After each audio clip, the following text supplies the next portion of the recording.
एक हास्य व्यंग्य कथा।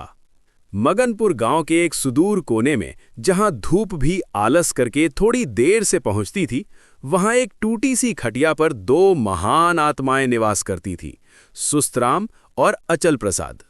लोग उन्हें आदमी कम, चलती फिरती विश्राम प्रतिमाएं ज्यादा कहते थे। हालांकि चलती फिरती शब्द यहां सिर्फ व्याकरण की मजबूरी थी। दोनों ने जीवन में एक ही दर्शन अपनाया था: कर्म ही बंधन है और आलस ही मुक्ति। सुबह का संघर्ष।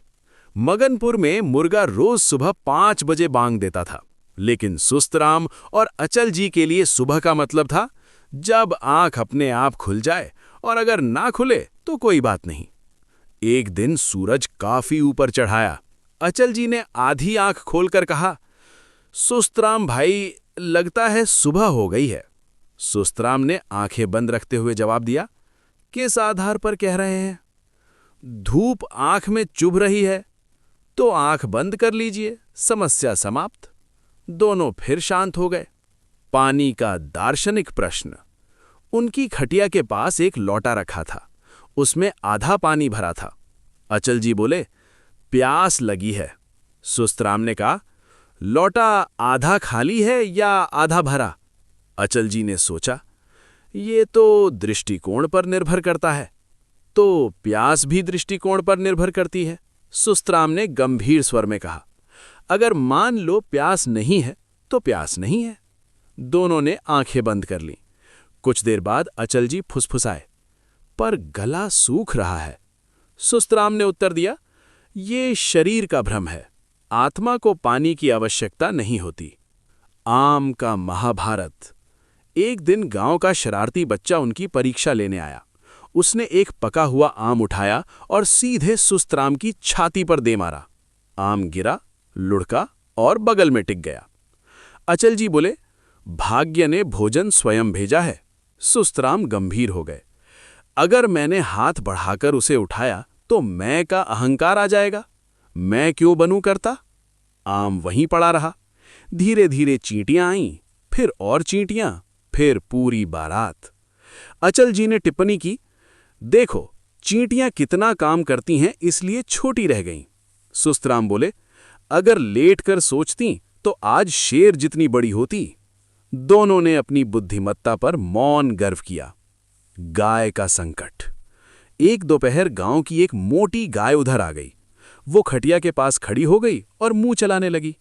अचल जी ने डरते हुए कहा, अगर इसने खटिया को धक्का दे दिया तो हम गिर जाएंगे, और अगर गिर गए तो उठना पड़ेगा।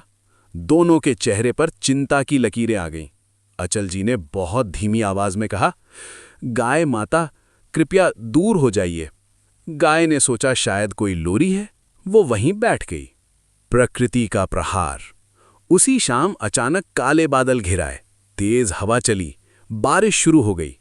पहली बूंद अचल जी के माथे पर गिरी। पानी पड़ रहा है तो पड़ने दीजिए, भीग जाएंगे, सूख जाएंगे। लेकिन बारिश रुकने का नाम नहीं ले रही थी। खटिया के नीचे की मिट्टी गीली होकर धंसने लगी। धीरे धीरे खटिया तिरछी हुई और अचानक धड़ाम, दोनों जमीन पर गिर पड़े। जीवन का पहला प्रयास। अब मजबूरी थी, उठना ही पड़ेगा। दोनों ने बड़ी कठिनाई से हाथ हिलाया, फिर कोहनी टिकाई, फिर घुटना मोड़ा। आखिरकार दोनों खड़े हो गए। उन्हें लगा जैसे किसी ने नया जीवन दे दिया हो। दुनिया खड़े होकर कितनी ऊंची दिखती है, अचल जी ने आश्चर्य से कहा। पहला कदम। सुस्तराम ने एक कदम आगे बढ़ाया, फिर दूसरा, फिर तीसरा। अंदर कुछ बदल रहा था।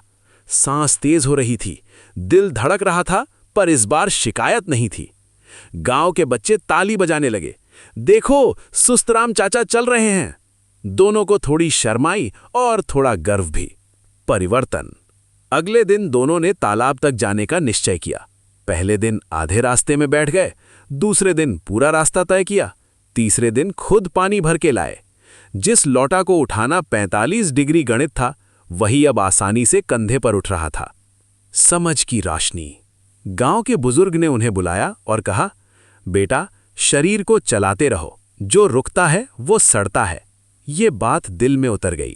दोनों ने तय किया, अब रोज थोड़ा काम करेंगे। नया अध्याय। धीरे धीरे उन्होंने खेत में मदद करनी शुरू की। पहले घास उठाई, फिर मिट्टी समतल की, फिर हल चलाना भी सीख लिया। शरीर मजबूत हुआ, चेहरे पर चमक आई। एक दिन वही बच्चा फिर आम फेंक गया। इस बार आम गिरते ही सुस्तराम ने झट से उठा लिया। अचल जी मुस्कुराए। अहंकार नहीं आएगा? सुस्तराम हंस पड़े। नहीं अचल जी, अब समझ आया है। कर्म करना अहंकार नहीं, जीवन का आधार है। अंतिम संदेश। मगनपुर के लोग अब उन्हें महाआलसी नहीं कहते थे। अब लोग कहते थे, देखो जिसने खुद को बदल लिया। और सच यही है, आलस शुरुआत में मीठा लगता है, पर धीरे धीरे जीवन को जकड़ लेता है। कर्म शुरुआत में कठिन लगता है, पर अंत में आत्मसम्मान देता है।